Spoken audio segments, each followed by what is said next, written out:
Reporte 100. Y le agradezco a Crisel que esté con nosotros. Buenos días, Crisel, ¿cómo está? Hola, ¿qué tal, Juan Carlos? Buenos días.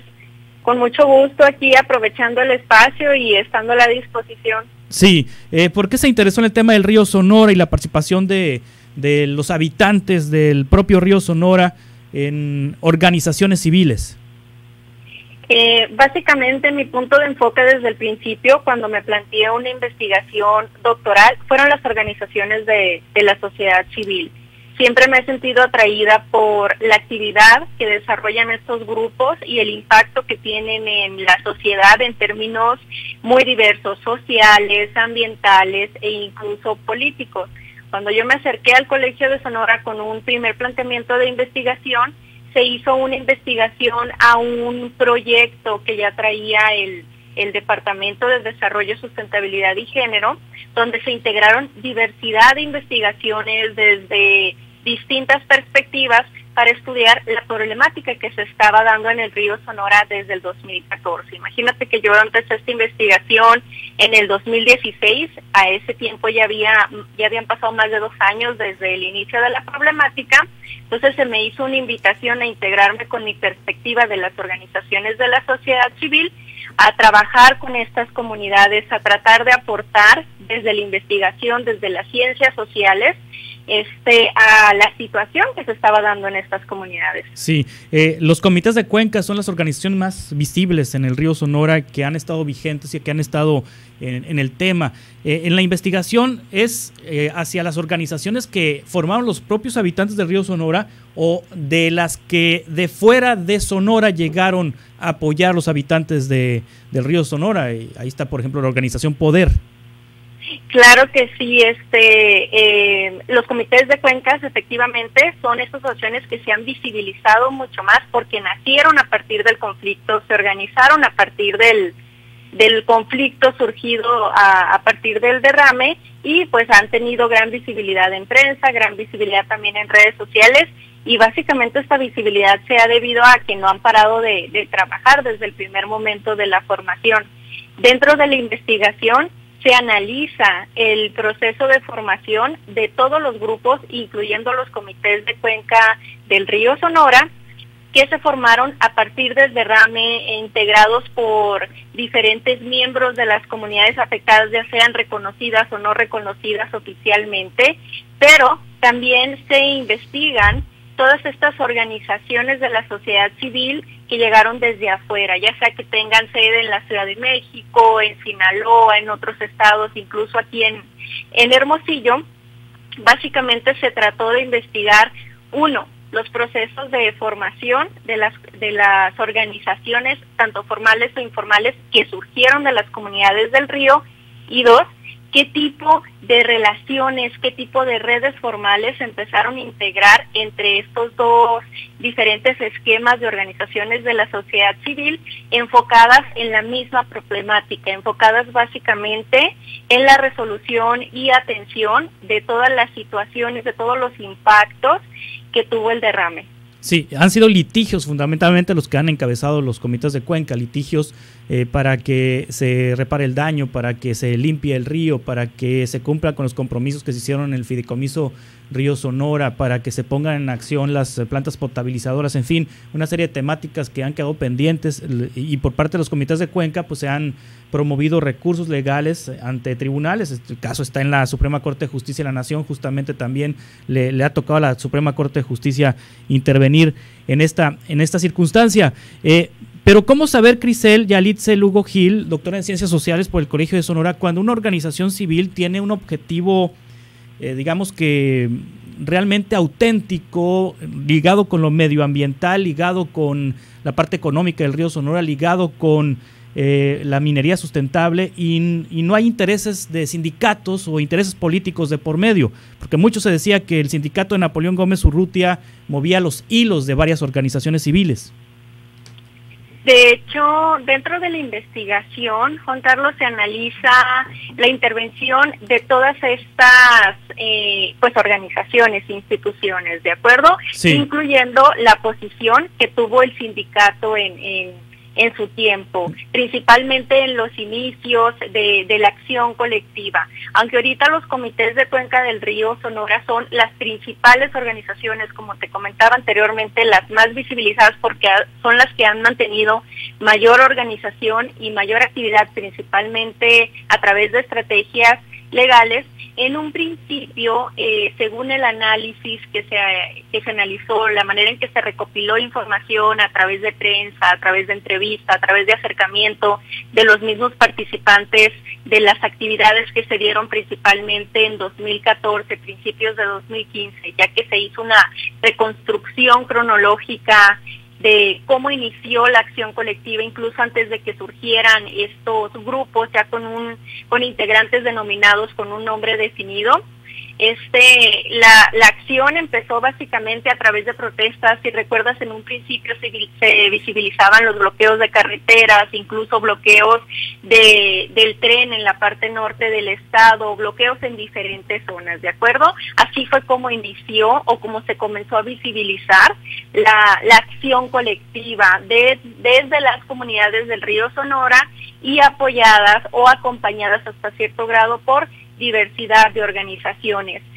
Si queremos definir propiamente el objetivo de estas organizaciones, ya sea formales e informales, si queremos definir los intereses que podrían tener las mismas y tratar de clasificarlos en intereses sociales, en intereses económicos, en intereses ambientales e incluso políticos, necesitaríamos un acercamiento todavía más a fondo. Recuerda que el papel del sindicato en nuestro país y a nivel mundial siempre ha estado ligado o trabaja en paralelo con los aspectos políticos, y tenemos que entender también como sociedad que aunque estemos hablando de aspectos políticos, no estamos hablando de aspectos negativos o influencias negativas sobre el quehacer social, económico o ambiental de estas organizaciones que se están levantando para, uno, visibilizar una problemática todavía existente, todavía visible después de tantos años, y dos, tratar de hacer respetar sus derechos e influenciar sobre esas leyes, sobre esas normativas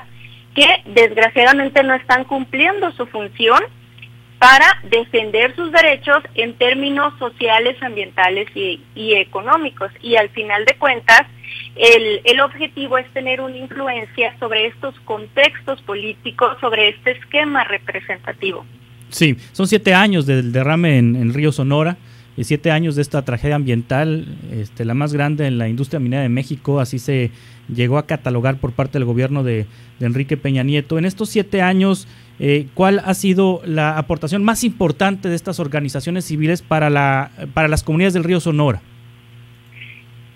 Considero desde una perspectiva muy personal, profesional, a partir del acercamiento que me tocó tener a estas comunidades de manera directa, con los representantes de las organizaciones de la sociedad civil que empezaron a trabajar esta situación desde el principio, desde el día 1, que me tocó trabajar directamente o entrevistarme, con las personas de las comunidades que están sufriendo y que sufrieron directamente de los impactos del derrame. Considero que la aportación más importante que se está dando es básicamente los diferentes esquemas de organización comunitaria que se han desarrollado. Antes del derrame, en el Río Sonora, los esquemas de organización comunitaria eran muy diferentes, ¿de acuerdo? Con otros fines, con diversidad de objetivos, ¿de acuerdo? Y a partir del derrame, a partir de esta problemática tan grande, como bien lo comentas, básicamente tenemos nuevos esquemas de organización con objetivos enfocados en aspectos sociales, en la defensa de derechos ambientales, en la defensa de derechos en términos de remediación económica, ¿de acuerdo? Y aparte tenemos el papel de organizaciones de la sociedad civil externas que intervienen directamente acompañando a los grupos informales que se han constituido en el Río Sonora para apoyarles 1, en el alcance de sus objetivos, 2, en la diversificación de estrategias y con asesoría, con acompañamiento profesional, ¿de acuerdo? Y esto ha permitido visibilizar no solo a nivel del río Sonora, sino a nivel estado, a nivel nacional, a nivel mundial, la capacidad que nosotros tenemos como sonorenses de organizarnos a nivel comunidad, de visibilizar a nivel comunidad las problemáticas que probablemente puedan estar dejadas en segundo plano por el discurso de algunas instituciones, por el discurso de algunas autoridades que tengan mayor presencia en prensa o mayor presencia en los medios. Entonces creo que esto es lo que nos queda como experiencia del río Sonora. La lucha está activa, la lucha sigue, ha tomado diversidad de formas desde el cierre de esta investigación que fue a finales del 2018. Hemos observado la evolución de estos actores que iniciaron desde lo social, desde lo comunitario, ¿de acuerdo? Pero lo que nos queda es eso, que tenemos la opción, tenemos la posibilidad, tenemos los esquemas, los procesos para organizarnos comunidad y tratar de empujar desde abajo hacia arriba esos cambios que nosotros queremos ver en nuestra sociedad, en nuestra economía, en nuestro ambiente, y ya en un segundo punto que te tocará discutirlo con personas expertas en el tema, incluso tener una influencia en el aspecto político para tratar de motivar esos cambios que requerimos como sociedad, porque la minería es una actividad económica importante, ¿de acuerdo? Pero tenemos diversidad de actividades económicas y el objetivo es generar planeaciones a largo plazo sustentables que permitan no solo el crecimiento económico de nuestras comunidades, sino que también tengan impactos positivos en aspectos sociales y aspectos ambientales. Esta investigación, Crisel Yalitze Lugo Gil, doctora en Ciencias Sociales por el Colegio de Sonora, ¿dónde la podemos encontrar? Pueden descargar directamente, para aquellos que les interese leer en extenso la investigación, en la biblioteca del Colegio de Sonora, ¿de acuerdo? Los invitamos a que descarguen los textos derivados de las investigaciones, mi investigación, la investigación de todos mis compañeros, para que tengan un contexto del esquema de investigación que se desarrolló y que se sigue desarrollando respecto a la situación del río Sonora u otras problemáticas estatales y nacionales. También pueden descargar directamente de la página de la revista del CIAP un artículo donde se resumen los principales resultados de esta investigación, que es un poquito más accesible al público en general. Muy bien. Muchas gracias, Crisel, por estar con nosotros. Estamos en contacto. Muchísimas gracias por la invitación, por el espacio. Un excelente día. Igualmente. Reporte 100.